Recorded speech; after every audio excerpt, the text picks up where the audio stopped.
Knoxville. I'd like to start off by asking a question, not only to the board and superintendent, but to all of us who make our Knox County schools. Are we putting students first?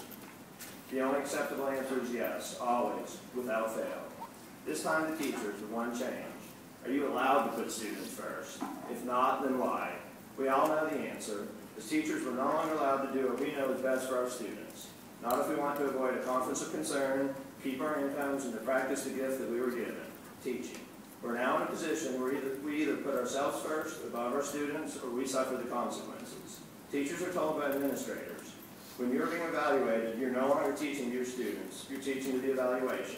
Your priority is the checklist, not the students. The incomprehensible reality, your score is more important than your students' learning. For a teacher to be forced to choose between themselves and their students is unacceptable. This time, principals, are you allowed to put students first? We all know the answer. Here are only a few of the endless examples that show us.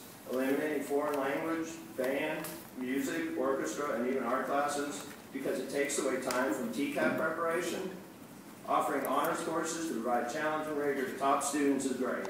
Enrolling the majority of school students in those classes so we can say, look how many honor students we have is not. That makes honors just another regular class and once again leaves our honors students bored and unchallenged. What's next? Honors classes? Offering capable 8th grade high school physical science to challenge, motivate, and push them to their academic potential. And then telling them, in addition to your physical science curriculum, including the EOC, you must also take the 8th grade science TCAP. Even though it's not your curriculum, and even though you've already been placed in your high school classes. Why? Because if you don't, our school and county TCAP scores fall. Oh, and also if you don't, we have no way to place a number on your teacher. So even though that's not the curriculum your teacher was assigned to teach you, we're going to use that to judge him or her. Principals are being forced to implement and follow policies that they know are not best for students. It shows just how trapped principals are. This time, board members, are you putting students first? If not, then why? This time I've left out the word allowed. Nothing should keep you from putting kids first. You're not under threat of losing your job from the top. Knox County students are the only ones that you need answer to. Board members, do you know what's best for students? How? Have you done your own research? Have you asked reliable sources? Or have you allowed yourself to be swayed by the clever self-serving manipulation of data coming from the top down? Do you truly believe that test scores always equate with higher learning and are the be-all and end-all of education? Do you even realize that we are producing a generation of test takers with no comprehension, reasoning, or problem-solving skills? Have you forgotten that a child is more than a number? Have you allowed yourself to be blinded by the glitter of federal money and national recognition? Are you unknowingly caught up in someone else's recognition game? Your actions suggest you're pleased with the direction and supervision of KCS.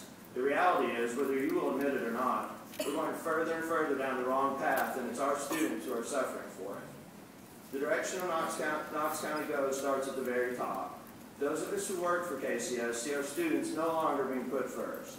We look at the KCS webpage and we see our superintendent's picture taking up more space than our students' pictures. We find ourselves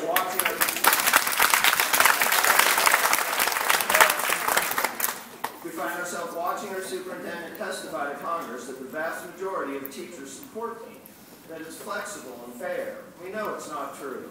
We feel helpless to make the truth known. We see our superintendent visiting classrooms with as many as 12 men and women in tow, followed by publicity shots in the media.